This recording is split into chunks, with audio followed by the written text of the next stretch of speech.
Hey, hello, and welcome back to my YouTube channel. My name is Tobias, and on this channel you will get presented a lot of Swinglish and a lot of music, in no particular order, of course. And today I want to talk about my favorite releases from the year 1990. And boy, it doesn't seem that long ago to me, to be honest, but it's been 33 years, and it was a bit of a strange time, 1990, at least for me, when it comes to music.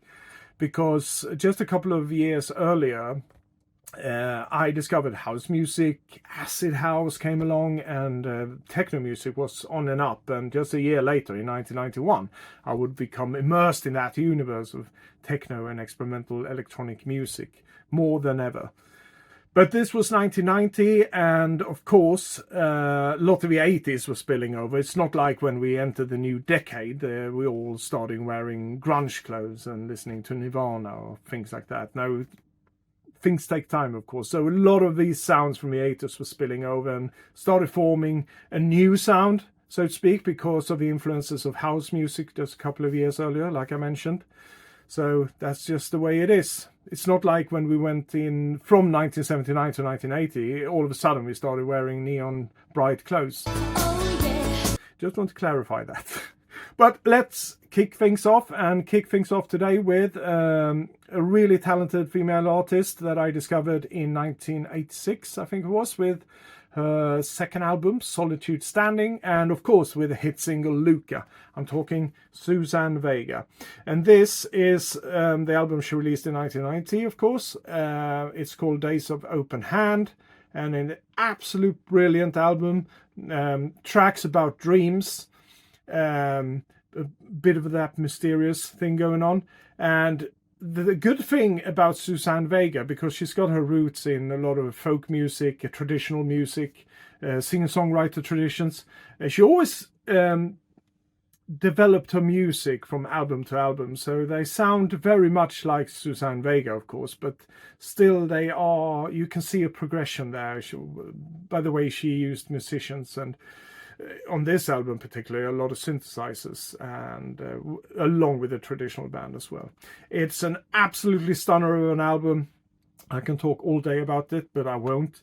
I would just say, if you haven't heard anything from Suzanne Vega since Luka and perhaps the Solitude Standing album, and you liked it, of course, you should go and check this one out. I think you'll love it. It's really, really good. And from this album, she did release a couple of singles. First one out was A Book of Dreams, which I have here in a CD single, or a CD maxi single, as we call them. This one's is a limited edition, so it's got that holographic cover of it. I don't know how good it comes across here because there's glares going all over it, but it's a really nice presentation. And when it comes to Suzanne Vega's CD singles or even vinyl singles on 12-inch, you don't expect a lot of remixes. I think at this point DNA's remix of Tom Steiner from Solitude Standing is the only remix at this point. Now she just releases normal album tracks. I don't even think they are 7 edits or something like that, but you do get presented with some live tracks as a bonus tracks always. So if you ever come across this, it's well worth checking out, because there's some really good live tracks on them. And just a quick one, here is the same single now on a 10-inch. I really appreciate this format. It's not every day you see a 10-inch release these days, and not back then either. Actually, it was quite uncommon. But this is Book of Days, and like I said, you get, well, basically the single here, and then on the B side you get a couple of live tracks. So really nice, and a nice presentation as well of a 10-inch. And she continued with this trend for the second single from the album, and this is Tired of Sleeping. Absolute brilliant track. So like I said, check it out. It's called Days of Open Hand, Suzanne Vega. And now on to another female artist that had a great album out that year in 1990. And this one I heard just a couple of years earlier. She had a hit single with Stop. Never really listened to her album back then, but I did really like the song Stop. So it took me all the way to 1990 until I actually bought an album by her, and we're talking Sam Brown, a talented singer from here in the UK, and this is the second album, April Moon. This wasn't really what I was listening to at that point. Listened to a lot of pop and soft rock pop, which this really is, a couple of years earlier. But at this point, it was more about the new things that are coming through, like the electronic music, dance music, and all that. So this was a bit of an offshoot. But I remember hearing one or two tracks from this album. I can't remember which ones they were, but I was like, wow, I was intrigued. So I bought this one, and I never ever regretted it. It's very laid back. I can listen to Sam Brown's soft, powerful voice. I know it's a contradiction, but it's a very powerful, but at the same time, very soft voice that she got. Any time of day, it just soothes you, lull you into the world of Sam Brown, really. April Moon, what an album. And one of the singles from that album was Kissing Gate. I got it here on the maxi single. Lovely cover there with Sam Brown looking up in the sky, perhaps into the April moon, who knows. And just like with the Suzanne Vega, you don't really get any remixes when it comes to Sam Brown. The music really doesn't lend itself to remixes or dance mixes and all that. So you get Kissing Gate here, and you get on the B side, is it Mustard or Mango? A brilliant track. You also get Here You Are Again and Trick of Imagination. I think these are unique tracks to this one. I could be wrong. At least, is it Mustard or Mango? Brilliant song title, by the way. It's really, really good. So you get some extra tracks here that are not available anywhere else. Okay, let's move on to the next album, which happens to be a Swedish album by a Swedish group singing in Swedish. And I know a lot of you guys who are watching this are not from Sweden, but that doesn't have to mean that you don't understand Swedish or even speak Swedish. Who knows? Anyhow, I'm going to include it here because this is about my favorites from 1990. And that's the year when Hänsel och Tors released this album. It's called Musik, or just plainly Music. And these two guys were formerly part of a band called NASA in Sweden. They had a couple of minor hits there, but this time around this was just the two of them, and they produced what I would call a Swedish classic album. Haven't heard many people talk about this one, to be honest. The first single from this album, or perhaps the only one, called Sov Gott. I got it here somewhere in my vinyl collection.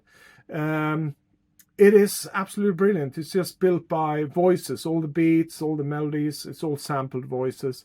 And perhaps it sounds a bit naff today, but it actually was groundbreaking back then, at least to me when I heard it. And it became a minor hit as well for them.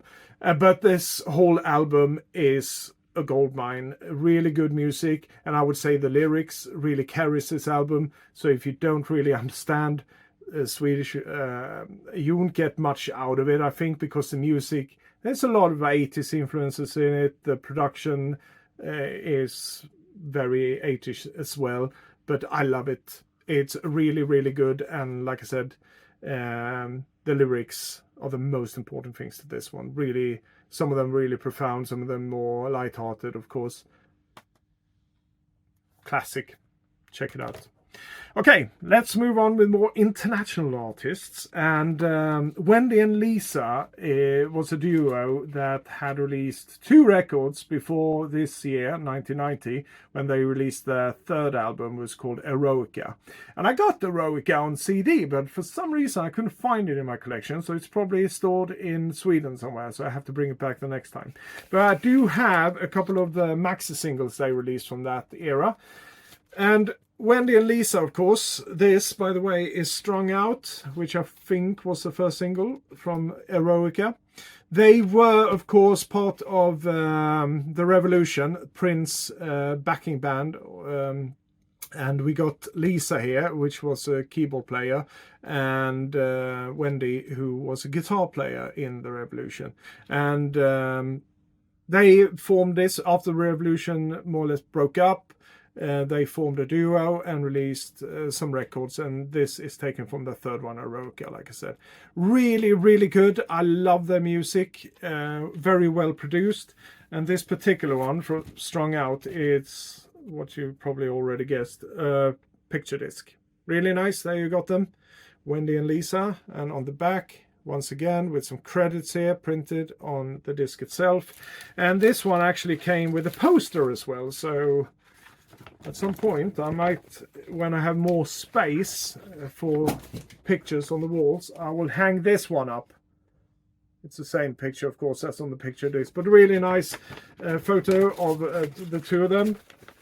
And that is strung out. And also from Eroica, we had another single called Rainbow Lake, which in my opinion is the better one of them. They're both brilliant, of course, but this is my favorite, I would say. Rainbow Lake with that psychedelic cover there. And in contrast to Sam Brown and Suzanne Vega that I showed you before, you do get remixes of these tracks as well, and really good remixes as well.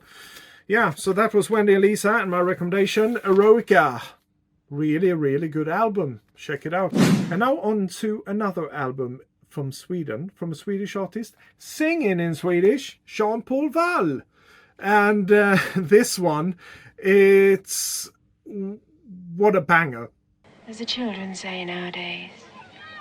It's soul, it's flirting a bit with disco, and some more mellow tracks, of course, but overall, it just makes you happy. It makes me so happy. If I have a downer of a day, I'll put this album on.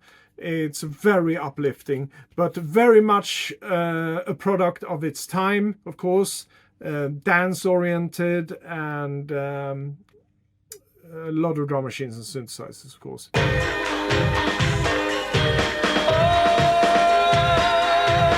But there's nothing bad with that, is there? Jean-Paul Wall, another recommendation for me if you want to check out some Swedish music from 1990. And I'm actually going to continue with some Swedish music. This time I don't have anything really exciting to show you. This is just a white label where I put a sticker on it saying My Army of Lovers. And this is, of course, Army of Lovers, which had hits a couple of years later on the Eurodisco scene, I think it was called, with Ride the Bullet and a lot of other songs. This is, to my knowledge, the first single they ever released under the name My Army of Lovers. I totally fell in love with this one, and I actually had the 7-inch single back then as well, but don't have it anymore. Have to stick with this one, which I picked up somewhere at that time, which I presume it's just a promo copy, because it's just white label. It doesn't say anything anywhere. So that's why I put a sticker on it, just to see. Oh yeah, this is My Army Lovers. Really, really good track. Also very much a production of its time, with a lot of those house influences, electronic influences on it. But really, really good. My Army of Lovers by Army of Lovers. And speaking of dance music, a lot of dance music came from a British label called Rhythm King, which was an offshoot of Mute Records, if I'm not mistaken.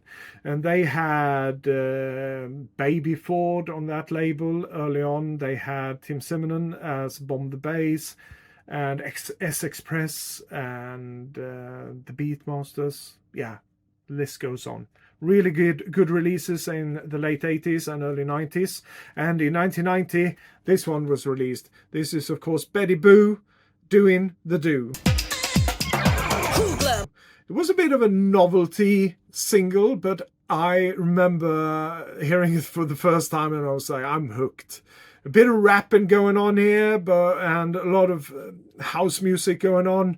It's just a brilliant combination of things. And this, just like the Jean-Paul Wall album, or Wall album earlier, this one gets me in a really good mood when I put it on. Really, really good. Betty Boo is doing the do. And now let's move on to a legend. And the legend in question is, of course, Madonna. And the big single of 1990, Vogue, of course, here on a maxi single. Yeah, really, really good. As soon as I heard this one, I know, okay, Madonna hasn't lost her grip. I was a real big Madonna fan before this one. But you never know. You heard the rumors, a new single is coming out, and you're like, can she really live up to La Isla Bonita and Who's That Girl and all that? And yeah, she could. She released Vogue, and I don't think I need to go into detail about this one. Really, really big one. And this was also the year when I saw her live for the first time in Gothenburg, Sweden, on the Blonde Ambition tour. And I actually still got this flyer left from that tour. And you can see here, down here, it was on the Friday, on the 29th of June, at 5:30 it started. Yeah, really, really good. Still keep it with the Vogue copy here. But she also released a couple of other singles. She did have somewhat of a hit with the soundtrack from Dick Tracy, where she played a role as well. And she released Hanky Panky, was one of the singles from that one. I do have that on CD single, but once again, probably in storage in Sweden. And also, of course, the soundtrack album. And it was flirting a lot with the music of the 1920s, and but set to some modern arrangements as well. And I remember seeing her on the Blonde Ambition tour. She did a couple of those numbers, and I know it did split some of the Madonna fandom because it was so out of her normal style of things, but I did love it, of course, being a musical lover and all that.